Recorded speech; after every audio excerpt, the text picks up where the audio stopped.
Breaking overnight, the Trump Justice Department is moving to dismiss the corruption case against New York Mayor Eric Adams, the latest move in a legal saga that has led to the resignations of at least 7 federal prosecutors and plunged the department into crisis.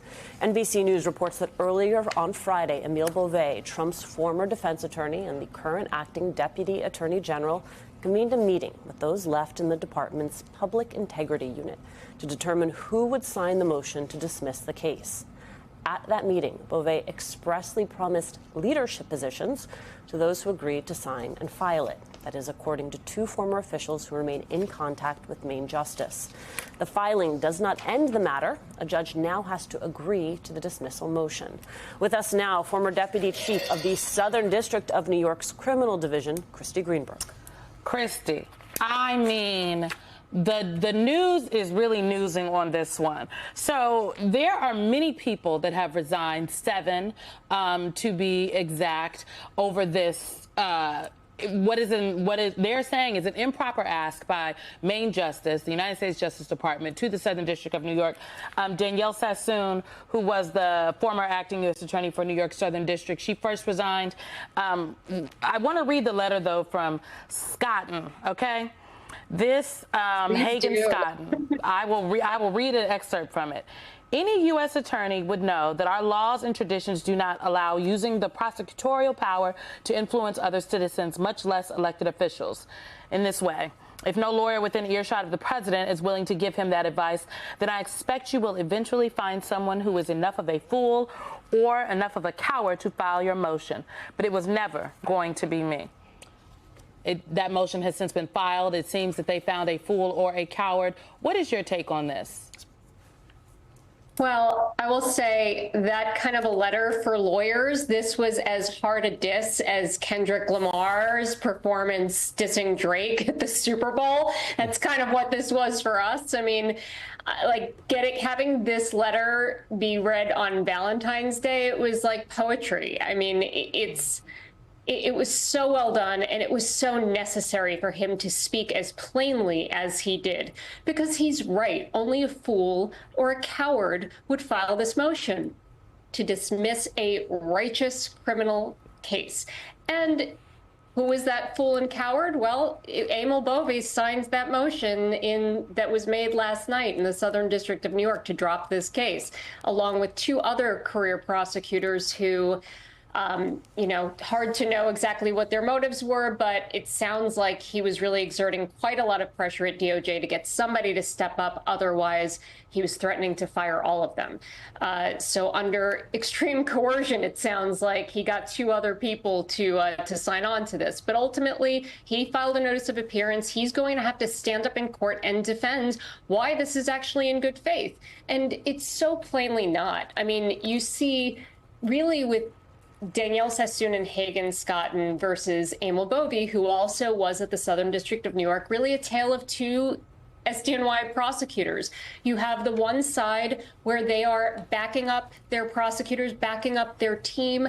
They are sacrificing what would have been a really easy path for them to potentially get really plum positions as judicial appointments in the administration.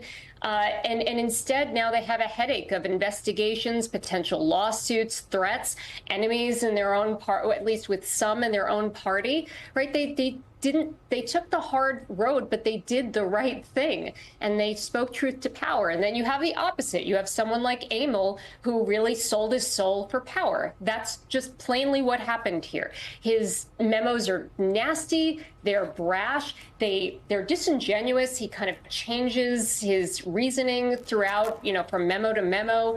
And they're just, they're just not what you would be accustomed to seeing from a former SDNY prosecutor, and certainly not somebody who is in DOJ leadership. It's extremely disappointing to see, but I am glad that SDNY stepped up, and I think we'll just have to see now what Judge Ho does in the Southern District of New York. I hope he has a hearing, and I hope he holds their feet to the fire and asks really tough questions about why this move would be in the interests of justice.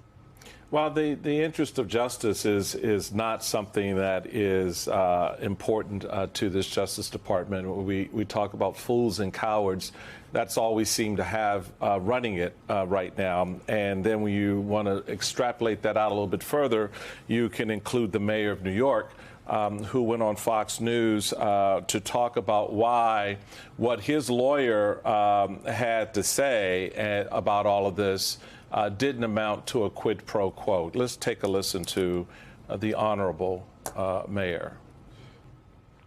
Think about my attorney, Alex Spira, one of the top trial attorneys in the country. Imagine him going inside saying that the only way Mayor Adams is going to assist in immigration, which I was calling for since 2022, is if you drop the charges. That's quid pro quo. That's a crime. It took her 3 weeks to report in front of her a criminal action. Right. Come on, this is silly. So, there's so much about what happened on that couch with the mayor and the head of Homeland Security, Homan. He's not the head of Homeland Security, Homeland Security. You would be understandable. Thank you. Voters are. Voters are. What do you make of that comment and how this plays out for the mayor? Well, he's admitting that if what the prosecutors say happened, that would be a crime.